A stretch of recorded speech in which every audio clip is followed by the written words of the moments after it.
बहुत ही सुंदर विषय है और ये सत्संग का विषय है। 2 शब्द है, निरीक्षण और परीक्षण। किसका? आत्मा का। एक पूरे विश्व के अंदर, पूरे कॉस्मॉस में, पूरे पर्यावरण में, पूरे वर्ल्ड के अंदर, पृथ्वी, पूरी सृष्टि के अंदर एक अविनाशी तत्व है, वह है आत्मा। वह चेतन तत्व है और उस चेतन तत्व में संवेदनशीलता है, सुख दुख की अनुभूति होती है, प्रजनन होता है, अपने जैसा जो है वो जीव को तैयार करता है और हलन चलन करता है। इस तरीके से इसके विज्ञान ने स्वयं ने कॉन्शियसनेस के 9 कैरेक्टरिस्टिक बताए हैं। यानी आत्मा और कॉन्शियसनेस के साथ के अंदर विज्ञान और आध्यात्म दोनों सहमत हो रहे हैं। तो भाई और बहनों, दर्शकगण, श्रोतागण, आत्मा हमारा अस्तित्व है। अगर आत्मा किसी व्यक्ति के अंदर नहीं है तो राम नाम सत्य होता है। हम आपको बतावें कि जब कभी ऐसा व्यक्ति जो कि बिल्कुल बीमारी की अवस्था के अंदर, उसकी लास्ट जो है वो ऑन लास्ट बेड स्टेट के अंदर होता है, तो उस कंडीशन के अंदर उसका हलन चलन करता है और जो ही उसकी डेथ हो जाती, डॉक्टर डिक्लेयर करता है कि नाउ ही इज डेड, तो उसके अंदर उसकी बॉडी की हलन चलन रुक जाती है और इस बॉडी का जो है वो धीरे धीरे सारा ब्लड है वो पानी के अंदर बदल जाता है और वह व्यक्ति को इस शरीर को जला दिया जाता है। क्यों जला दिया जाता है? क्योंकि ये शरीर नाशवान है और आत्मा अजर है, अमर है, अविनाशी है और आत्मा का कोई वर्ण नहीं होता, गंध नहीं होता, रस नहीं होता, स्पर्श नहीं होता। आत्मा अजर है, अमर है, आत्मा अनंत ज्ञान वाला है, आत्मा अनंत दर्शन वाला है, आत्मा अनंत शक्ति वाला है और आत्मा अनंत सुख का भंडार है। हर व्यक्ति जो है सुख चाहता है। इस दुनिया के अंदर कोई भी प्राणी दुख नहीं चाहता है, लेकिन जो दुख हमें मिल रहा है वह दुख क्या है? एक दुख के बाद में सुख आता है, फिर दुख आता है। ये साइकिल चलती रहती है क्योंकि ये पूरी एक साइकिल है। लेकिन अगर अक्षय सुख चाहते हैं तो हमें आत्मनिरीक्षण और परीक्षण करना चाहिए।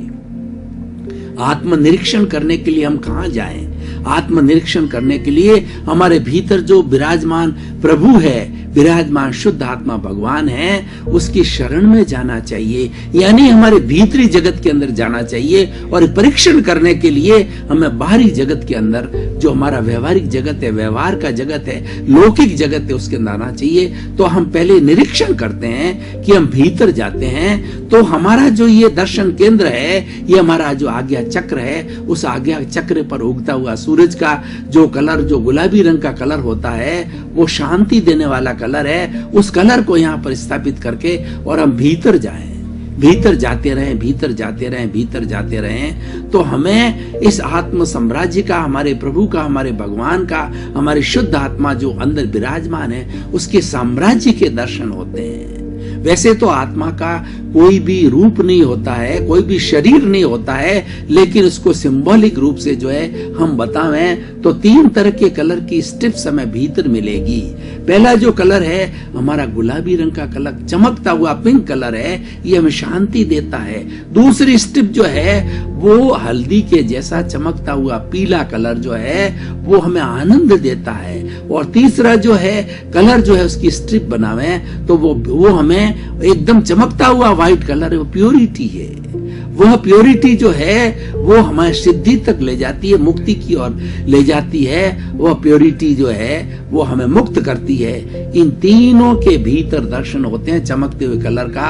वही हमारे प्रभु का एक सिंबल है, प्रभु का एक निशान है। और उस प्रभु की शरण में बैठ करके हम जो प्रभु से वार्तालाप करें और प्रभु से क्षमा याचना करें कि मेरे भीतर विराजमान शुद्ध आत्मा भगवान, मेरे द्वारा इतने जन्म के अंदर कोई भी 18 तरह के कुल पाप जो गिने जाते हैं वो मैंने कुछ किए हो, मन से किए हो, वचन से किए हो, काया से किए हो और 84 लाख जीवा योनि से, प्राणियों से किए हो, तो आपकी साक्षी से मुझे क्षमा करो, क्षमा करो, क्षमा करो। जो भीतर विराजमान है वो अव्यापात आत्मा है, वो बॉन्डेड है, वो जो है वो घिरा हुआ है, उसके ऊपर आवरण आए हुए हैं, इसीलिए शरीर के अंदर है। उस आवरण से मुक्त करने के लिए हम उस आत्मा को दर्शन करते हैं और संकल्प लेते हैं उनके सानिध्य में बैठ करके, उनके चरणों में बैठ करके कि मेरे भीतर विराजमान शुद्ध आत्मा भगवान, आप बॉन्डेड हो, आप जो है इस जेल रूपी, शरीर रूपी कारावास के अंदर जकड़े हुए हो, मैं आपको मुक्त कराऊंगा। उसको मुक्त कराने के लिए क्या होता है? उसका निरीक्षण करना होता है।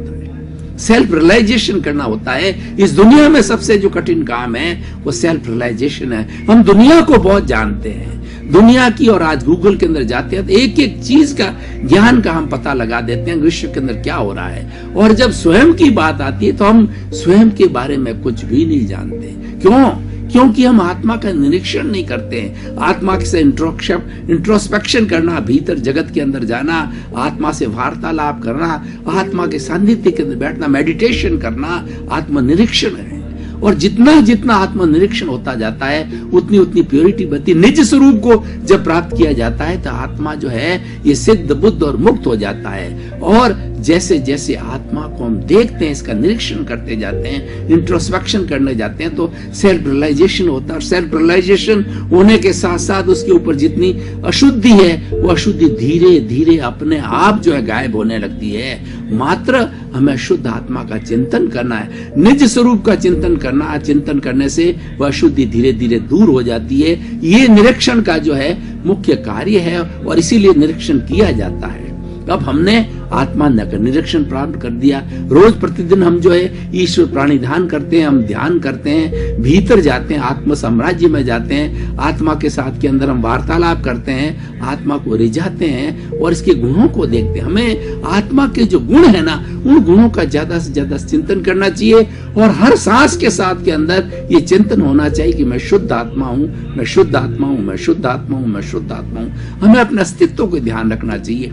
बात यह है कि हम बाहर की चकाचौंध के अंदर इतने जो मशगूल हो गए हैं कि हमारे अस्तित्व को भूल गए हैं। और अस्तित्व के साथ के अंदर जो कर्म रज है, जो कषाय है, जो राग द्वेष है और जो लुभावना जो है ये संसार है, उसके अंदर जो है हम मग्न हो गए हैं और उसी कारण से आत्मा को भूलते जा रहे हैं। भूलने से जो है हमारी शुद्धि नहीं होती है और हमें वह स्थिति जो प्राप्त होनी चाहिए वो नहीं होती है। इसीलिए हमें सब कुछ प्राप्त करना है तो आत्मनिरीक्षण करिए। और जैसे जैसे आत्मा का सेल्फ रियलाइजेशन बढ़ता जाएगा, हमें रिद्धियां प्राप्त होगी, सिद्धियां प्राप्त होगी और सबसे बड़ी बात आनंद प्राप्त होगा।